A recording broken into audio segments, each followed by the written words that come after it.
C'est parti pour les tant attendues prédictions de l'année 2026. Autant vous dire que j'ai la pression par rapport à ce qui s'est passé l'année dernière. Moi-même, j'étais choc-barre, mais ça fait à peu près 2 mois que je les prépare. Pour vous dire la vérité, j'ai tout quasi effacé hier et j'ai tout recommencé. Écoutez, c'est parti et on commence avec Maybelline qui pour moi va sortir les Baby Lips à nouveau, genre ceux qui étaient tellement à la mode dans nos années d'enfance. Je pense que ça va réarriver, soit directement ils vont ressortir les Baby Lips, soit toute une collection avec le primer qui existait à l'époque, etc.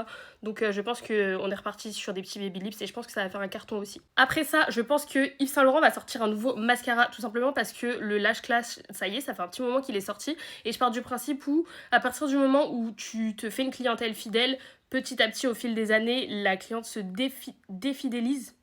En tout cas, les gens, ça y est, ils trouvent un autre mascara qu'ils préfèrent et du coup, il y a de moins en moins de clients fidèles et à chaque fois, on va dire tous les 3 à 4 ans, il faut qu'ils sortent un nouveau mascara. Ensuite, je pense que L'Oréal va sortir un fond de teint cushion parce qu'ils ont sorti ça pour la collection Mugler et ça avait cartonné et je pense honnêtement qu'ils l'ont vu et qu'ils vont le ressortir cette année mais sous forme définitive, enfin ce sera pas une édition limitée. Après ça, je pense que L'Oréal et Benefit vont sortir un nouveau mascara. Ça, honnêtement, j'avoue que je l'ai joué safe, mais c'est parce que pour moi, L'Oréal et Benefit, ils sortent des mascaras quasi tous les ans. Donc voilà, simple. Je n'en démords pas, je l'ai mis dans mes prédictions 2024 et 2025, mais je suis sûre que ça va arriver. La poudre libre Charlotte Tilbury, au bout d'un moment, c'est genre le seul produit qui manque chez Charlotte Tilbury. Chez Fenty, je pense qu'il va y avoir de la nouveauté chez Fenty Skin. Je pense qu'ils vont commencer à sortir du solaire, mais pour le corps, parce qu'ils ont la Hydra Visor, qui marche plutôt très très bien. Et je pense que ça va pas tarder à arriver pour le corps. Et pourquoi pas l'appeler aussi Hydra Visor, ou alors juste une version solaire de leur crème pour le corps qui existe déjà. Ensuite, je pense que Refi va arriver chez Sephora France. Alors,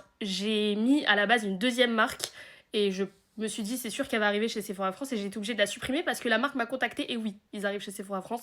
Sauf que j'ai signé une clause donc je peux pas vous dire. Mais je suis dégoûtée parce que je l'avais prédit. Chez Huda Beauty, je pense qu'elle va nous sortir le Tan Tour à nouveau. Soit elle va nous sortir juste le Tan Tour, soit elle va nous sortir toute une collection autour du Tan Tour, donc crème, poudre ou liquide. En tout cas, je pense qu'il va y avoir quelque chose autour du Tan Tour. Soit elle va le ressortir, reformuler, soit elle va faire quelque chose...